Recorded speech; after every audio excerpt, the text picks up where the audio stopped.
క్షీరాబ్ది ద్వాదశి వ్రత కథ. క్షీరాబ్ది ద్వాదశి కథను బ్రహ్మదేవుడు ఈ విధంగా చెప్పుచున్నాడు. ఎల్లప్పుడూ క్షీర సముద్రములో శయనించి యుండు విష్ణువు కార్తీక శుద్ధ ద్వాదశి రోజున లక్ష్మీ, బ్రహ్మ మొదలగు వారితో కూడి బృందావనమునకు వచ్చును. కావున ఆ రోజున బృందావనమందు ఎవరు శ్రద్ధా భక్తులతో విష్ణు పూజ చేయుదురో వారికి దీర్ఘమైన ఆయుష్షు, ఆరోగ్యము, ఐశ్వర్యములు మొదలగునవి కలిగి సంతోషముగా ఉందరు. ఈ వ్రతము చేయువారు కార్తీక శుద్ధ ద్వాదశి రోజున సూర్యుడస్తమించిన తరువాత స్నానముగాని, దానముగాని, పూజగాని చేసినట్లయినచో అధిక ఫలమును పొందుదరు. క్షీర సముద్రము నుండి లక్ష్మీదేవితోగూడి సమస్త మునులచేత కీర్తించబడుచున్న పరమేశ్వరుడైన నారాయణుడు ఎచ్చట వాసము చేయునో అట్టి బృందావనమందు పూజనీయుడైనట్టి, నిత్యుడైనట్టి, తులసీ సహితుడైనట్టియు శ్రీమన్నారాయణమూర్తిని బ్రహ్మాది సమస్త దేవతలను శ్రద్ధాభక్తి యుక్తులై పూజ చేయుచున్నారు. కావున మానవ మాతృలెవరు ఈ వ్రతమును చేసినను సమస్త పాపములు నశించి విష్ణు సాన్నిధ్యమును పొందుదురు. శ్రీ మహావిష్ణువు వశిష్ఠాది మహామునుల చేత నానావిధ స్తోత్రపూర్వకంగా తులసీవనమందు పూజింపబడుతున్న కాలమైన ఈ కార్తీక శుద్ధ ద్వాదశినాడు తులసీవనమందు ఎవరు తులసీ సహిత విష్ణువును పూజించుచుందరో వారు సమస్త పాపముల చేతను విడువబడి విష్ణు సాన్నిధ్యము పొందుదురు. మునీశ్వరులైనను, యక్షులు, నారదుడు మొదలగువారు కూడా బృందావనములో సన్నిహితుడైన శ్రీ మహావిష్ణువును సమస్త పాపములు నశించుటకు గాను పూజ చేయుచున్నారు. పతితుడైనను, శూద్రుడైనను, మహాపాతకము చేసిన వాడైనను కార్తీక శుద్ధ ద్వాదశి, క్షీరాబ్ది ద్వాదశి రోజున తులసీ సహిత విష్ణువును పూజించిన వారి పాపములన్నీ అగ్నిహోత్రంలో పడిన ప్రతి పోగువలె నశించును. తులసీ సహితుడైన విష్ణువును పూజ చేయనివారు పూర్వ జన్మ పుణ్యములు కూడా పోయి నరకమును పొందుదురు. బృందావనమున సన్నిహితుడైన విష్ణువును పూజించినచో స్వర్గమును పొందుదురు. బృందావనము చాలా మహత్యము కలిగినదని, అచ్చట పూజించినట్లయితే విష్ణువునకు అత్యంత సంతోషకరమని పూర్వము దేవతలు, గంధర్వులు, ఋషులు మొదలగు వారందరూ బృందావనమందు సన్నిహితుడైన శ్రీ మహావిష్ణువును పూజ చేసిరి. కార్తీక శుద్ధ ద్వాదశి రోజున తులసీ సహితుడైన నారాయణమూర్తిని పూజించని వారు కోటి జన్మలు పాపిగా, చండాలునిగా పుట్టుదురు. ఆ రోజున బృందావనమందు శ్రీ మహావిష్ణువును శ్రద్ధా భక్తులతో పూజ చేసినట్లయితే బ్రహ్మహత్య, మహాపాతకములు తక్షణమే పోయి పుణ్యఫలమును పొందుదురు. అట్టి మహాపుణ్యకరంబగు నట్టిదిగాన తులసీ బృందావన సన్నిధానమునందు శ్రీ మహావిష్ణువును పూజించుట ప్రశస్తమగును. ఈ వ్రతమును చేయువారు స్నాన సంధ్యా వందనములను పూర్తి గావించుకుని యథావిధిగా నానావిధ వేద మంత్రముల చేతగాని, పురుష సూక్తము చేతగాని శ్రద్ధా భక్తులతో పూజ చేయవలెను. ఎలాగంటే ప్రథమమున పంచామృత స్నానం గావించి, ఆ పిమ్మట శుద్ధోదకములచే అభిషేకం మొనర్చి శ్రీవిష్ణువును వస్త్రములచే అలంకరించి నానావిధములగు పుష్పముల చేతను, ధూప దీపముల చేతను పూజించి, భక్తితో నైవేద్యము నెచ్చి, దక్షిణ తాంబూలములు సమర్పించి ఆ తరువాత కర్పూర నీరాజనములు సమర్పించవలెను. లోకమునందు ఎవరు ఈ ప్రకారముగా పూజ గావించుదురో వారు సకల పాపములు తొలిగి సమస్త సంపదలు, సౌఖ్యములు పొందుదురు.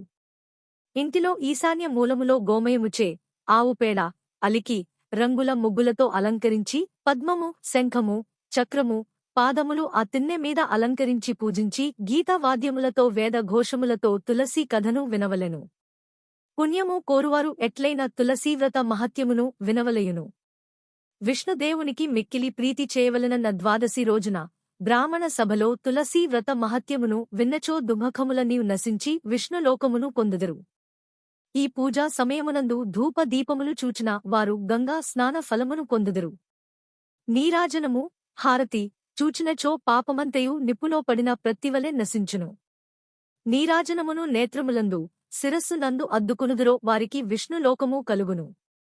తరువాత బెల్లము, టెంకాయలు, ఖర్జూరము, అరటిపళ్ళు, చెరకు ముక్కలు మొదలగునవి స్వామికి నివేదనము చేయవలెను.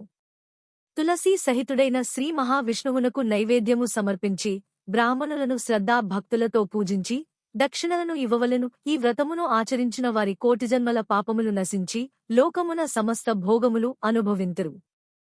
ఈ ద్వాదశి రోజున బృందావన సన్నిధి యందు తప్పక దీపదానం చేయవలెను.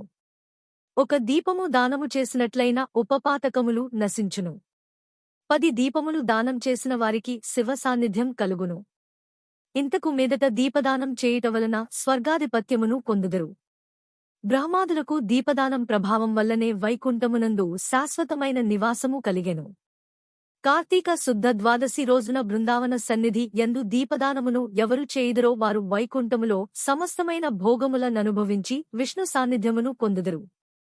ఆ దీపదర్శన మాత్రముననే ఆయుష్షు, బుద్ధి, బలము, ధైర్యము, సంపత్తులు, పూర్వజన్మ స్మరణం మొదలగునవి అన్నీయూ కలుగును. దీపమునకు ఆవునెయ్యి ఉత్తమం అనగా మంచిది, మంచి నూనె మధ్యమము, ఇతర వన్య తైలములు ఇప్పనూనె అధమము. ఆవు నెయ్యితో దీపము వెలిగించి దానము చేసినట్లైన జ్ఞాన లాభములు, మోక్ష ప్రాప్తియును లభించును. మంచి నూనెతో దీపము వెలిగించిన కీర్తి సంపదలు లభించును. ఇప్పనూనె ఇతర వన్య తైలములు కార్యసిద్ధి కలుగును. ఆవనూనెగాని అవిస నూనెతో గాని దీపము పెట్టిన శత్రువులు నశింతురు. ఆముదముచే దీపముంచిన సంపద, కీర్తి, ఆయుష్షు క్షీణ మగును. గేదె నెయ్యితో దీపము వెలిగించిన పూర్వము చేసిన పుణ్యము కూడా నశించిపోవును. దానికి స్వల్పముగా ఆవునెయ్యి కలిపి దీపము పెట్టినట్లైన దోషము లేదు. ఒక వత్తితో దీపము పెట్టి దానము చేసిన సమస్త పాపములు పోయి తేజస్విగాను బుద్ధిమంతుడుగాను అగును.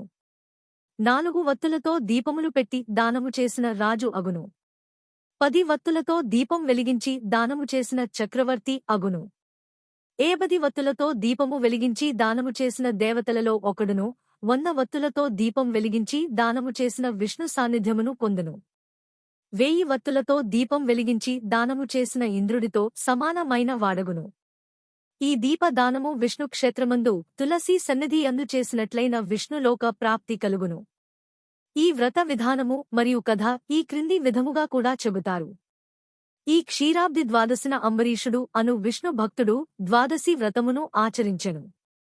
కార్తీక శుద్ధ దశమి రోజున పగలు మాత్రమే భుజించి మరునాడు అనగా ఏకాదశి రోజున ఏ వ్రతమూ చేయక పూర్తి ఉపవాసముండి ద్వాదశి ఘడియలు వచ్చిన తరువాతనే భుజించవలయును. అంబరీషుడు పరమ భాగవతోత్తముడు, ద్వాదశి వ్రతప్రియుడు.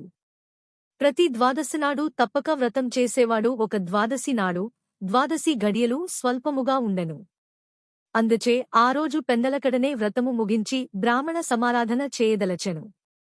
ఆ సమయమునకు అచ్చటకు కోపస్వభావుడగు దూర్వాసుడు వచ్చెను. అంబరీషుడు ఆ మునిని గౌరవించి ద్వాదశి గడియలలో పారాయణ చేయవలయునో గాన త్వరగా స్నానం చేసి రమ్మని కోరెను. దూర్వాసుడు అందుకు అంగీకరించి వెడలెను.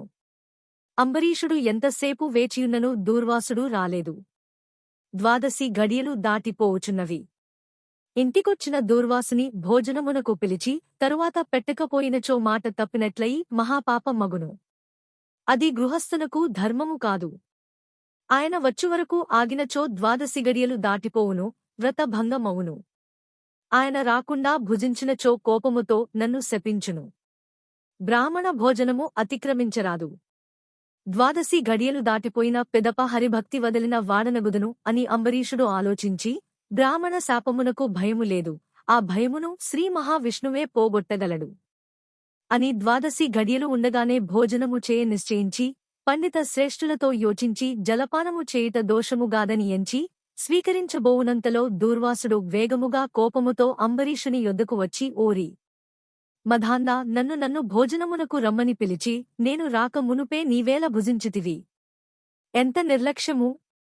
ఎంతటి ధర్మ పరిత్యాగివి అని నోటికి వచ్చినట్లు మాట్లాడినాడు. అంబరీషుడు గడ వణుకుచూ, మహానుభావా, నేను ధర్మహీనుడను, నా అజ్ఞానం చేత ఇట్టి అకార్యమును చేసితిని, నన్ను రక్షింపుడు. బ్రాహ్మణులకు శాంతియే ప్రధానము, మీరు దయగలవారుగాన నన్ను కాపాడుమని వేడుకొనెను. అంత దూర్వాసుడు దోషికి శాపమివ్వకుండా ఉండరాదని ఘోర శాపము నివ్వబోగా శ్రీమన్నారాయణుడు బ్రాహ్మణ శాపము వృధా కారాదు, అటులనే తన భక్తునికి ఏ అపాయము కలుగకూడదని ఎంచి తన సుదర్శన చక్రము అడ్డుపెట్టెను.